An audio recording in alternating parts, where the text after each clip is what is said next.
नमस्कार, मैं मंजू लुधियाल और आप सभी का स्वागत है खबर में। सरकारी कर्मचारियों को लेकर एक बड़ी खबर सामने आ रही है, या ये बोल सकते हैं ये जो खबर है उसमें आपको पता चलेगा कि आने वाले समय में किस तरीके से आपकी छुट्टियां, आपका वेतन, आपकी लीव इस पर असर पड़ेगा।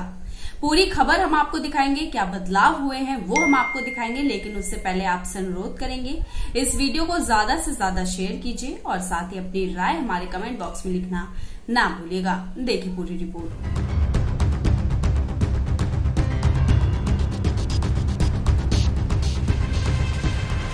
भारत में नए वेज कोड में चर्चा है। इससे पहले 1 अप्रैल से लागू किया जाना था, लेकिन राज्य सरकारों की तरफ से ड्राफ्ट रूल्स नहीं मिलने के कारण ये नियम लागू नहीं किया गया। हालांकि अब इसके अक्टूबर में लागू होने के कयास लगाए जा रहे हैं। बताया जा रहा है कि अक्टूबर तक सभी राज्य अपने ड्राफ्ट रूल्स तैयार कर लेंगे। आपको बता दें कि इस नए नियम के तहत कर्मचारियों की छुट्टियां, सैलरी और काम करने के घंटे को लेकर काफी सारे बदलाव किए जाएंगे।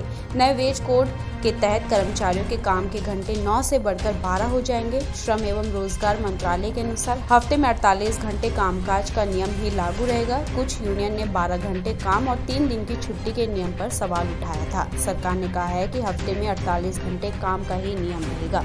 अगर कोई दिन में 8 घंटे काम करता है तो उसे हफ्ते में 6 दिन काम करना होगा और 1 दिन की छुट्टी मिलेगी। अगर कोई दिन में 12 घंटे काम करता है तो बाकी 3 दिन तक उस कर्मचारी को छुट्टी देनी हो गई। नए वेज कोड में कई ऐसे प्रावधान दिए गए हैं जिससे ऑफिस में काम करने वाले सैलरीड क्लास, मिलों और फैक्ट्री में काम करने वालों मजदूरों तक असर पड़ेगा। कर्मचारियों की सैलरी से लेकर उनकी छुट्टियां और काम के घंटे भी बदल जाएंगे। आइए जानते हैं कि नए वेज कोड के कुछ प्रावधान जिनके लागू होने के बाद आपकी जिंदगी में क्या बदलाव आएंगे। नए वेज कोड के तहत सरकारी की सैलरी स्ट्रक्चर में भी बदलाव किया जाएगा। टेक होम सैलरी में कमी की जा सकती है, क्योंकि वेज कोड एक्ट 2019 के मुताबिक किसी कर्मचारी की बेसिक सैलरी कंपनी की लागत के 50% से कम नहीं हो सकती।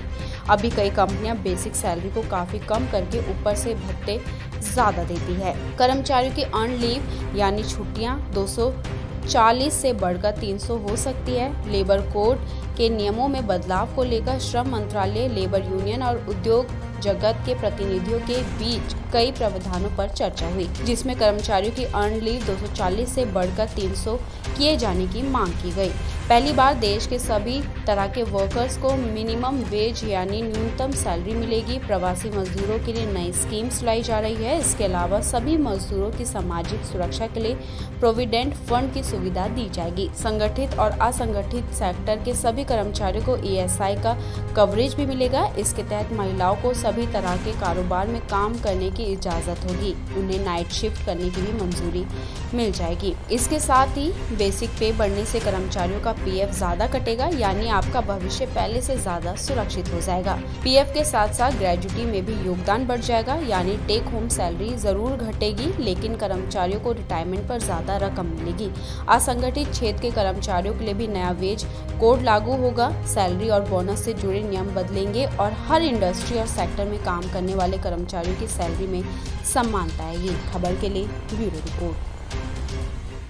तो ये थी पूरी खबर। देश हित की ऐसी खबरों को देखने के लिए हमारे चैनल को सब्सक्राइब कीजिए और साथ ही अपनी राय हमारे कमेंट बॉक्स में लिखना ना भूलिएगा। धन्यवाद।